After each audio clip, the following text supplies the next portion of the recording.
Good afternoon. I've just finished meeting with a distinguished group of national security experts. Some served under a Republican president, some under a Democrat, some under both, and some in uniform. They don't agree on everything, but together they represent a great deal of expertise, experiences, and lessons learned. I asked them to join me for a candid conversation about some of the most challenging issues facing our country, because I believe that America's national security must be the top priority for our next president. To do that job, you need to constantly seek new information and new perspectives, test your assumptions, ask and answer hard questions. That's what today was about, and I'm grateful to these men and women for sharing their insights with me. I hope and intend that our conversations will continue because, as I've said many times, I believe in a bipartisan foreign policy.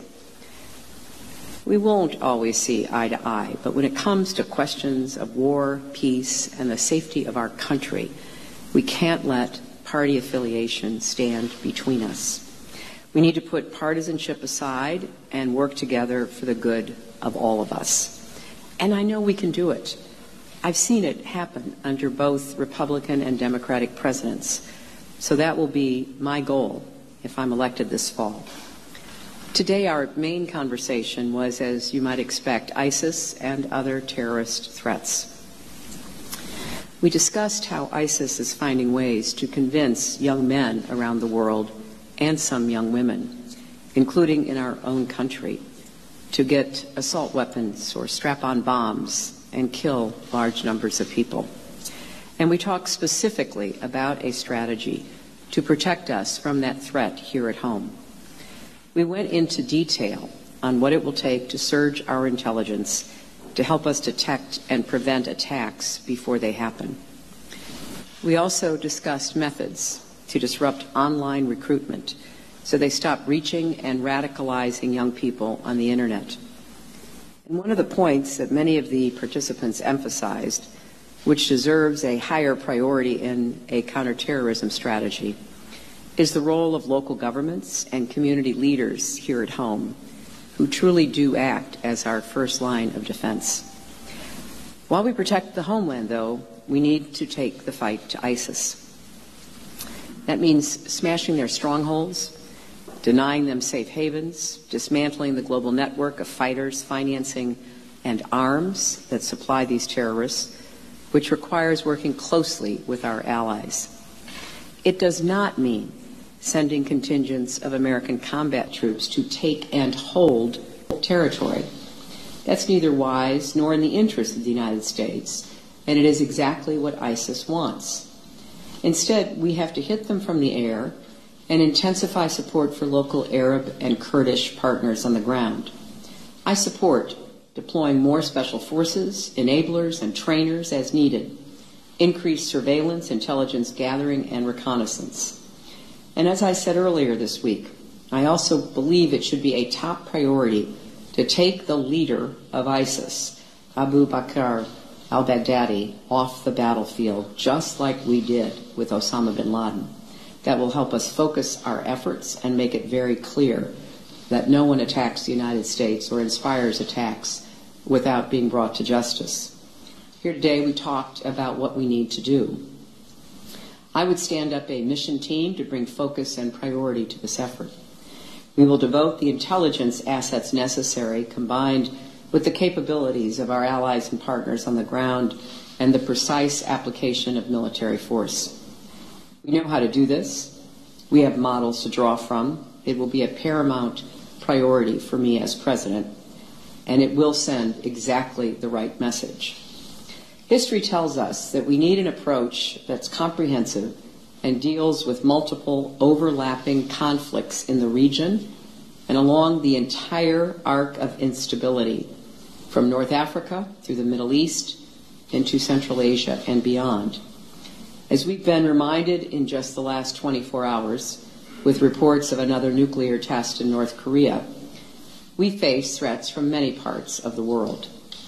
Indeed, ISIS and North Korea's quest for a nuclear weapon are not entirely unconnected, because the greatest threat of all would be terrorists getting their hands on loose nuclear material. So it's vital we bring the world together to stop North Korea's dangerous game. In discussions of national security, it can be easy to get mired in the tactics or overly focused on the threats. But let's not lose sight of what this larger project of American leadership is all about. It is about creating more peace in our world, more prosperity, more human dignity. And that's what we have to also be focused on every day. There were a number of very excellent suggestions about what we can and should be doing here at home to try to bring our American Muslim community much more closely and welcomed into the struggle against radicalization and recruitment. And I am anxious to follow up on the ideas and even some of the model programs that are currently underway. I'm humbled to be supported in this race by a growing number of retired military leaders. Earlier this week, 95 retired generals and admirals endorsed me for president. And in the past 48 hours, another 15 have joined them.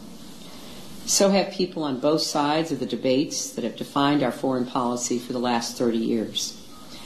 Their support is an honor. I'm grateful for it, but it's also a signal that this election is different.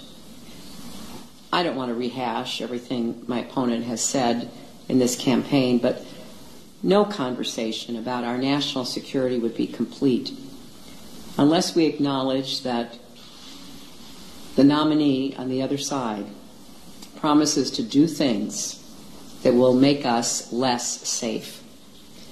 National security experts on both sides of the aisle are chilled by what they're hearing from the Republican nominee. That may be the number one reason why this election is the most important in our lifetimes. So I'm not waiting until November. I'm bringing Democrats and Republicans together now because I plan to get right down to work on day one.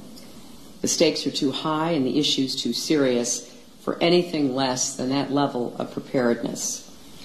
Americans should be able to count on their president and commander-in-chief to provide rational, confident, and even-keeled leadership, especially in tumultuous times like these. So I'm very grateful to the men and women I met with today, experts with a broad range of understanding and willingness to share their insights. And I look forward to continuing to receive their advice in the days and weeks ahead. So we'll take just one or two questions.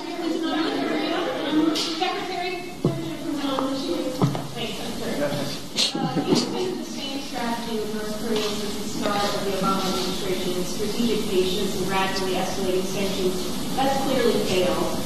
Tell us how you approach this problem if elected and how your plan differ from the one that you and President Obama have pursued for 4 years while you were in office and that he has pursued since. Well, Amy, I think it's clear that the increasing threat posed by North Korea requires not only a rethinking of the strategy, but an urgent effort to convince the neighbors, most particularly China, that this is not just a U.S. Issue. And I think we have an opening here that we haven't had for the last several years that I intend to do everything I can to take advantage of. But we're also going to support and equip our allies in the region with the missile defense systems that they require to protect themselves. That is not something that either the North Koreans or the Chinese or the Russians in the region are particularly pleased about, but what is the alternative?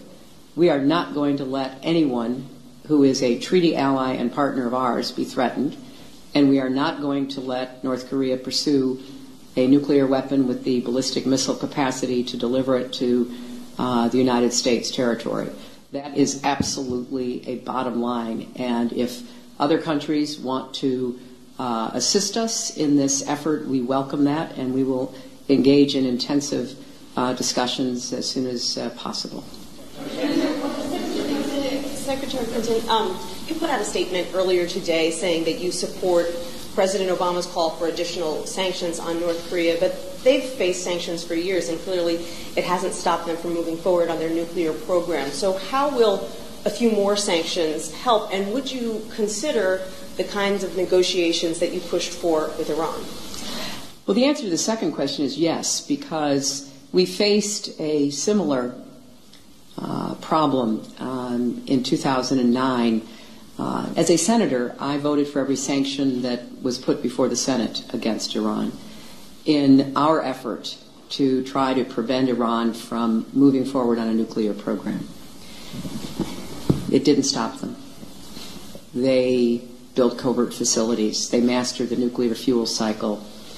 They were able to acquire and put into operation a significant number of centrifuges. So our sanctions, despite our best efforts, were not enough. And although we have international sanctions against North Korea, some of which I helped to negotiate when I was there, they aren't enough either. And they aren't enough for the very same reason I was responding to Amy about. They're not enough because China has not yet made the decision that it needs to make, that North Korea poses a threat to the region and poses a threat to the kind of stable border relationship that China has always valued with North Korea. So we are going to continue to look at how we tighten sanctions, because I do think there is a role for sanctions. The regime in North Korea lives off of goods and material that can be smuggled in to keep their lifestyle and their love of luxury going. So I think there's a lot more we can do, and it will be on the top of my list in dealing with China on how we're going to prevent what could very well be a serious conflict with North Korea.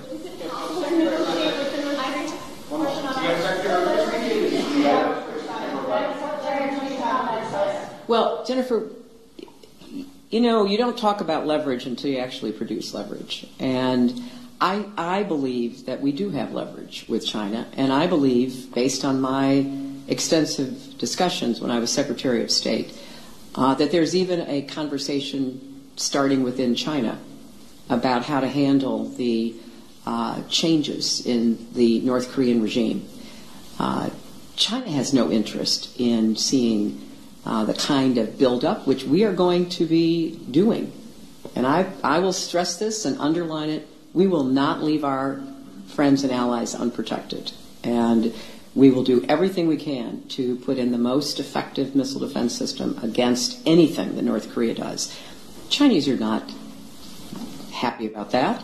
We have a lot of leverage, and we're going to exercise that leverage, and we're going to put together the kind of negotiations that I think can lead to a beginning of containing and controlling the behavior of the North Korean government, which has the danger of affecting everyone, including China. Thank you all. Thank you all. Secretary Clinton, do you have a response to Donald Trump appearing on Russian-funded television?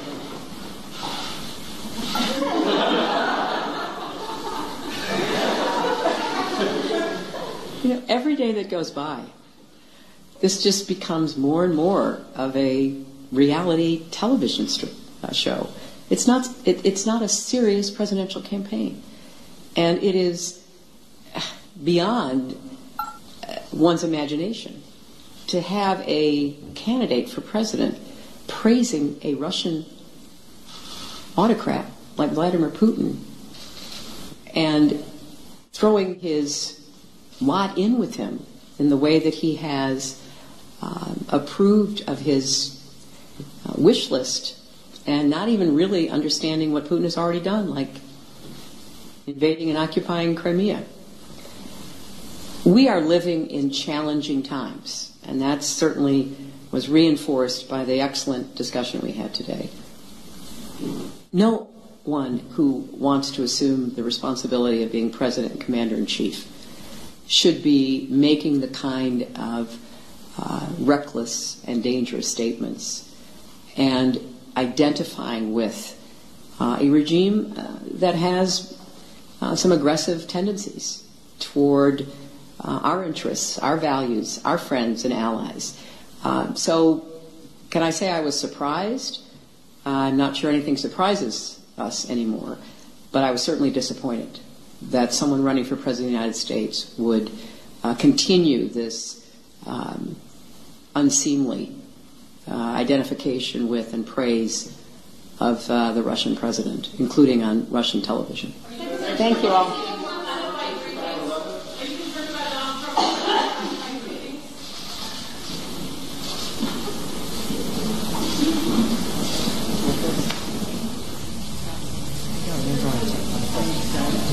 얘기를 하면